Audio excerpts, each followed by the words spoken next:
Hello and welcome in. Please do not leave your luggage unattended on the station.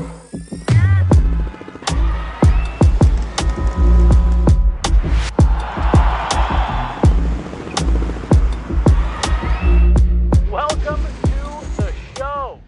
Hello, everybody. Welcome in. Guerrilla Sports Off Ice pregame edition again here. Game 2. Avs took game 1, 5-1. Jesse Montano, Meghan Angley out here at American Airlines Center. Game 2 tonight. Avs are going to be facing a different beast in the Dallas Stars. It was a comfortable win for the Avs in game 1, but the game was played really tight. Maybe closer than the score ended up, not maybe closer than the score ended up reflecting, definitely closer than the score ended up reflecting at the end of it. Meghan, tell them how your day's going. That's where we're starting this. It's going well. It felt like everything moved really quickly from Dallas morning skate into the Avs, so I feel like I didn't get to see people on the ice as much as I would have liked, but at this time of year, a lot of guys take optionals, and you don't see everybody you'd like to anyways, so it's been good, it's been fast, and it's a long ways from puck drop because of the late start tonight. All right, so I'm actually glad we're doing a second take on this, and I'm actually glad that we're already doing this because you just said something that I wanted to get into anyways. The Avs go with an optional skate. The Dallas Stars choose not to. I don't think that you can, like you said, this time of year, you can't glean too much from any of that type of stuff. But Pete DeBoer said after game 1 that he thought that the Stars played one of their best games in a month, or their best game in a month, and they didn't get the result. And again, at the end of the day, the final score is pretty lopsided. The Avs find a way to lock things down. Mackenzie Blackwood has a really good game, and the Avs find a way to pull away. Do you read anything into that? That Dallas takes a full skate, Avs go with the optional, after Dallas took a very optional skate before game 1? Well, I think Dallas also took quite an optional on Sunday to the point of being maybe 4 to 5 skaters on the ice. So I think it was pretty necessary for them to have a complete morning skate, whereas the Avs kind of had a regular skate on Sunday for the most part. And it was optional but well attended. It was well attended, and so honestly, I just think it's kind of staggered in how each team is approaching it, but not so different from the other. So yeah, okay. I'm not surprised, just based on how Dallas approached their Sunday skate, that they would be pretty complete today. But I do think it's important because the energy is different. Like, they were more vocal on the ice for their morning skate, Dallas, that is, compared to what we saw for the optional to start game 1. I also just reflect on Dallas's record in game 1s, generally speaking, and I'm not going to take too much away from that then, and I'm expecting a strong response from Dallas as a result as well. From game 1 to game 2, what are you expecting to see more of, less of, from either side? Dallas, I thought, did some good things, generated some high danger chances. We talked after the game that the Avs limited things in a pretty decent way through the neutral zone. What are you expecting is going to translate over tonight, and what are you expecting to maybe see a little bit be different for either side? When I look at Dallas's impact card, Pete DeBoer talked about the use of analytics a little bit this morning, and some of their top players, particularly inside their top 6, didn't have the game impact that they would like to coming out of game 1. And so that's where I expect a difference, because these are elite NHL players in the regular season at the top of the league in different categories for a reason. And so I'm expecting more than from a Jamie Benn, from a Tyler Seguin. I think players like Mason Marchment and Matt Duchene really showed up in game 1. Wyatt Johnston, another one that I think is young and is still grappling with the mental toughness of NHL playoff hockey.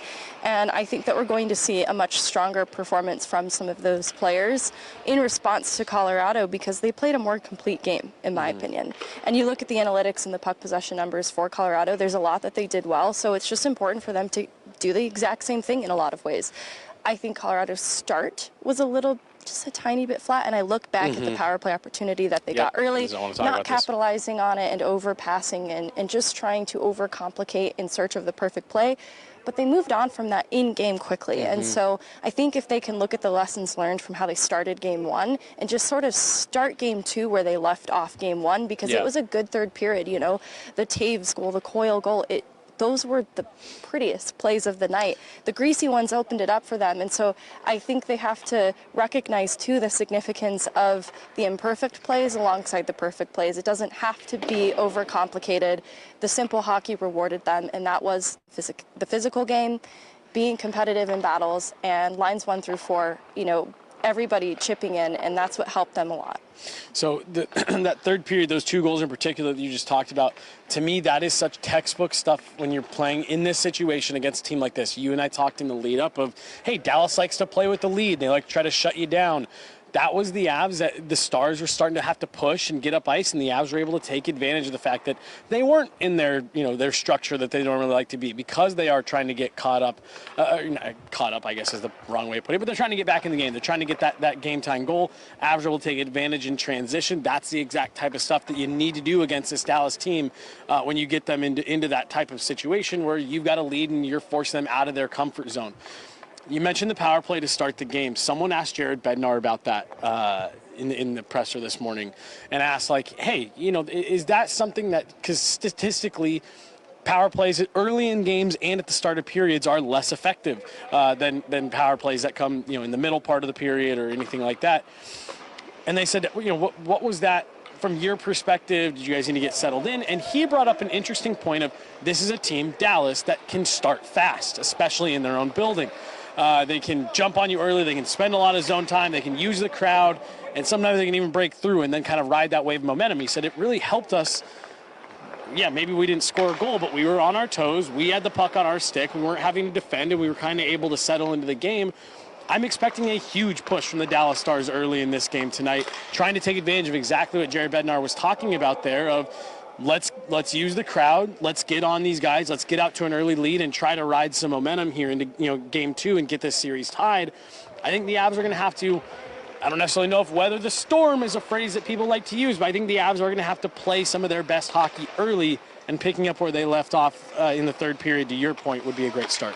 Yeah, I have been critical or skeptical of the leadership for Dallas, but it is a mature group in ways too, especially with their playoff experience in the last couple of seasons. And so that's why I do expect a much stronger response from them. And to their credit, they have an aggressive penalty kill. And so even though they get the McKinnon goal later in that game, it's off a glove because their defender is more or less in that shot lane, and it redirects it in a weird way that Ottinger didn't anticipate. And so that's not to take away from the power play goal on behalf of the Avs, but rather I think this is going to come down to the 5v5 battle tonight. Yeah. And I think that's where the Avs outplayed Dallas in game 1. So they have to continue to be strong there, be disciplined, and not rely on special teams, which I don't think they did. And so I want to see them get more dangerous in transition. I thought that was the strongest part of their game, and where it was difficult for Dallas to slow them down. And I think that's where they could stand to get even more dangerous. And there's players like Brock Nelson, who I thought showed flashes of deception below the goal line, that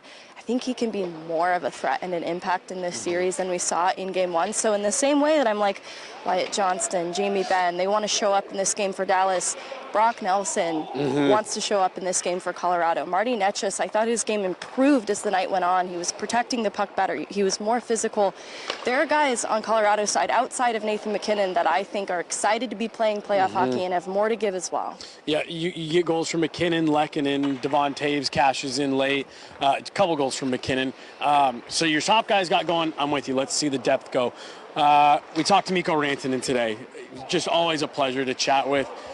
This series seems to me, Meghan, like it's weighing heavy on him. I think he'll be a factor in this series at some point, and it might end up being tonight. I don't know, but just did you have any takeaways from not even necessarily what Miko Rantanen said, because he's always got a great answer. The posture, the body language, maybe a little bit from what we heard from DeBoer about how he's kind of dealing with this, and said that they know, like their coaching staff knows, this is not going to be an easy series for Miko Rantanen. No, obviously the trade, the shell shock of it has been difficult for Miko Rantanen to fully get settled into Dallas, and then losing a potential line mate in Jason Robertson just hurts consistency and continuity for Miko Rantanen at a time that he needs it the most. Yeah. And I expect him to get better as the series goes on, but I think that the Avs have the benefit of time on their hands, that they've had Marty Netchus getting acclimated for longer than Miko Rantanen has had to get acclimated in Dallas, and I think we're seeing the result of that.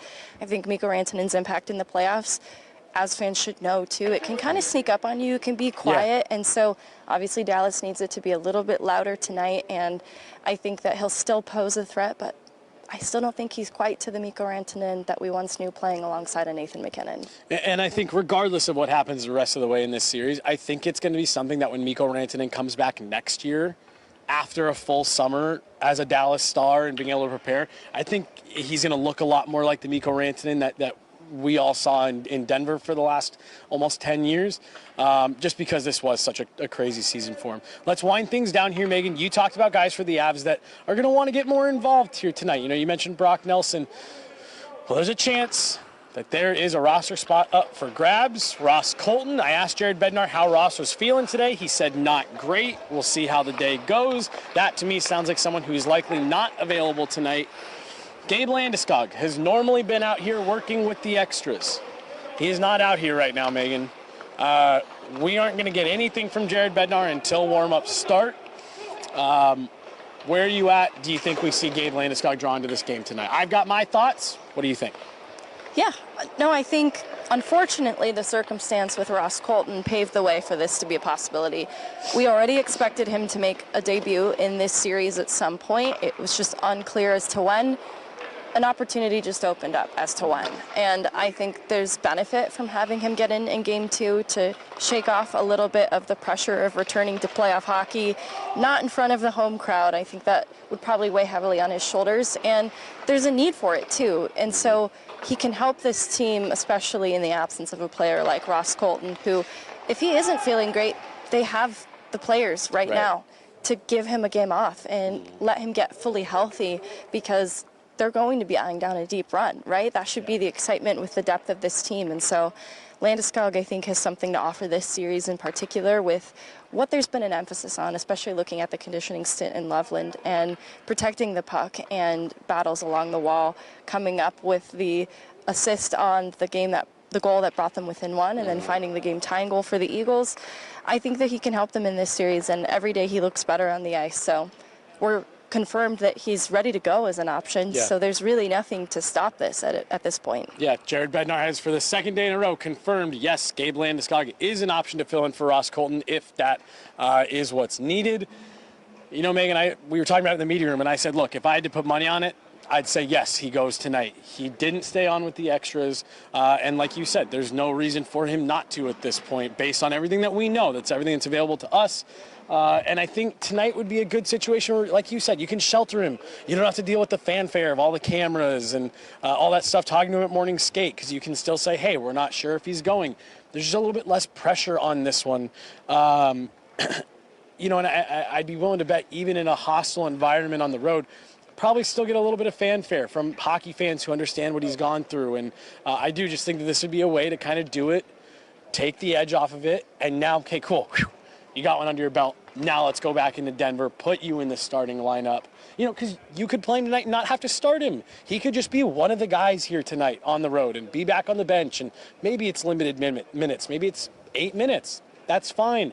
You can see how he's feeling, go back into Game 3 and play him in front of the home crowd. So my guess is that he's in tonight. We're going to have to wait till warm-ups and maybe even beyond, Megan. Miles Wood didn't skate this morning.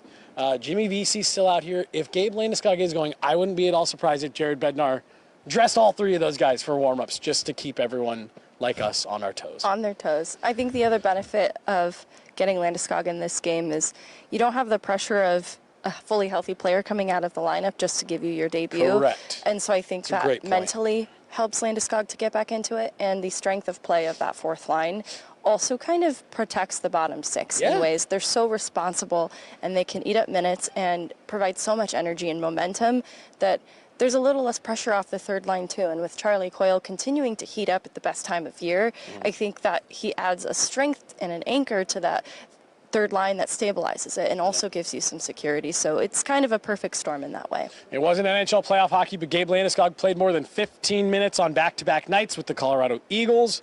Geez, was that last weekend? I think it's now 2 weekends ago. Whenever it was, that did happen. Megan, any final thoughts? No, looking forward to Game 2. I think Dallas is going to come hungrier, so the Avs need to match that intensity, especially early on. I'm with you. This is what playoff hockey's all about. The storylines have already started in this series. She's Megan. I'm Jesse. Got Mark behind the lens today. We'll be bringing you guys everything from postgame and live pod from us as well. Make sure you guys are checking out shop.gorillasports.net. Shop all the new great Gorilla Sports gear. Gear up here for playoffs. Should be a fun one here tonight. 8:30 start in Dallas at 7:30 back in Denver. Avs Stars, Game 2.